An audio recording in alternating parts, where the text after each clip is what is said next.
Hi, boys and girls. Hope you're all doing well and you're happy, excited, being home with mom and dad or grandma, grandpa. I'm sure you're doing really well. We miss you so much and hopefully we're going to see each other very soon. Meanwhile, I want to tell you one of our favorite stories. Who remembers who was our favorite author in our school? That's right, it was Robert Munsch. And one of his books is called Playhouse. Yes. And who remembers the illustrator of Robert Munsch, most of Robert Munsch's books? Yes, it was Michael Morchenko. So the title of the book, boys and girls, is Playhouse. Now, what do we call this part of the book, boys and girls? The cover page. Yes, you're right. What do we call this part of the book? The back page. And this is the spine of the book. My goodness, you guys remember. Now, boys and girls, the book starts with, one day, Renee went to her father and said, "Please make me a playhouse. Our farm is way out in the middle of the woods and I have nobody to play with except my little brothers. I need a playhouse." "Good idea," said her father. And he made her a wonderful playhouse. It had real windows and a slide and a ladder and upstairs and downstairs. It was almost like a real house, but not quite. The next day, Renee moved lots of stuff from her room into the new playhouse, and it was even more like a real house. Then she drew fish all over the walls of the playhouse, like just the ones on the wall of her real bedroom. Renee was happy for a whole week. Then she went to her mother and said, "Is this a city playhouse or a farm playhouse?" Well, Renee," said her mother, "we live in a farm, so this must be a farm playhouse."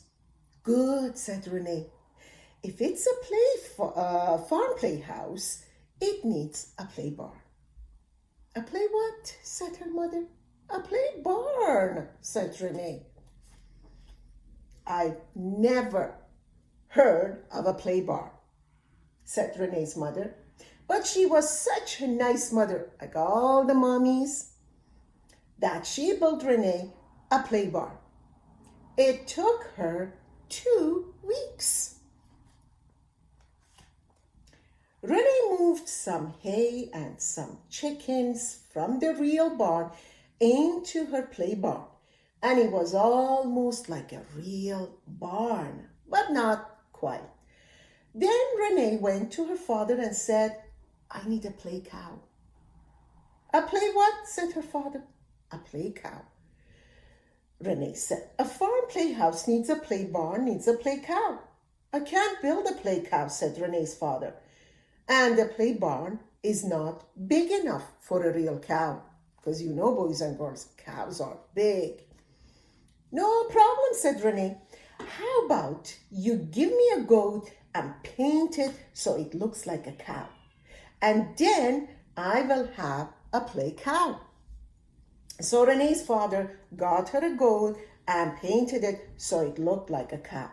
Renee put her play cow, which was really a goat, in the play barn, and she felt like she had a farm of her own, but not quite.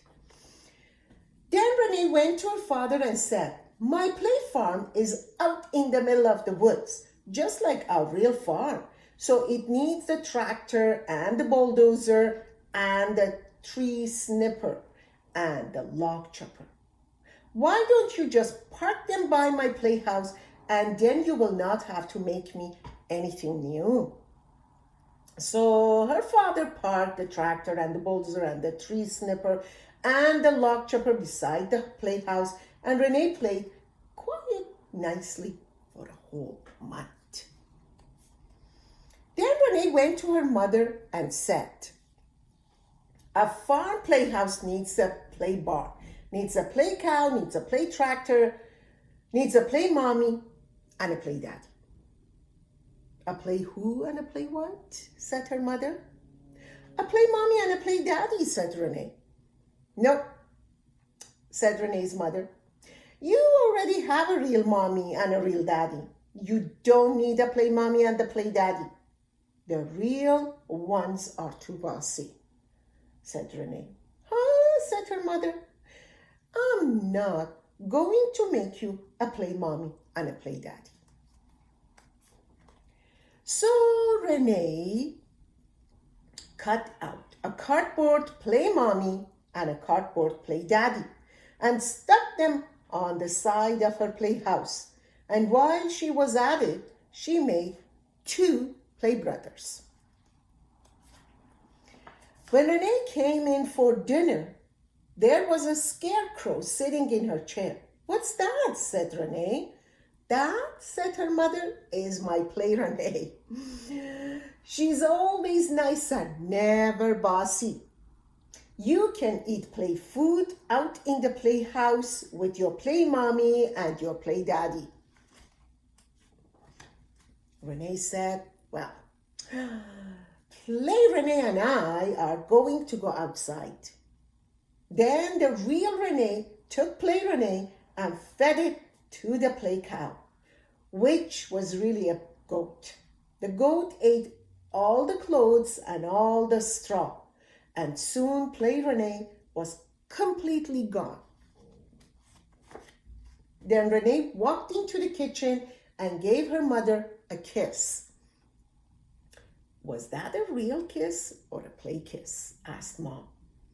"That," said Renee, "was a real kiss from a real bossy daughter for a real bossy mommy. Now, can I have a real dinner with my real family?"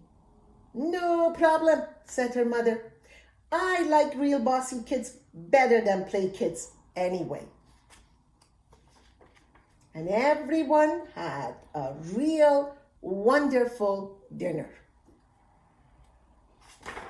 The end. Now, boys and girls, for next time, I want you to remember when a story had 3 parts: the beginning, the middle, and the end of the story. So next time when I tell you a story, I want you to keep that in mind. And at the end, you need to draw a picture of what happened at the beginning of the story, what happened in the middle of the story, and what happened at the end. Like now in this story, I can tell you at the beginning of the story, Renee went to her mother and asked for a playhouse. In the middle of the story, her dad and her mom, they built her a playhouse. At the end, Renee went to their real house and ate dinner with her mom and dad. So that's how the story is. Now, it's kind of a summarizing, making it short for people to understand. If you don't want to tell the whole story to people, you summarize it, and this is how we do it. And we've done it in class, if you remember, a few times. We did with Goldilocks. Remember Goldilocks story? We did the beginning, middle, and end of it, and you drew a picture of it. So I will tell you another story next time. So till then, please stay safe and do a good job as always you do. And we miss you again so much, and we will see you soon. Okay, bye-bye, everybody.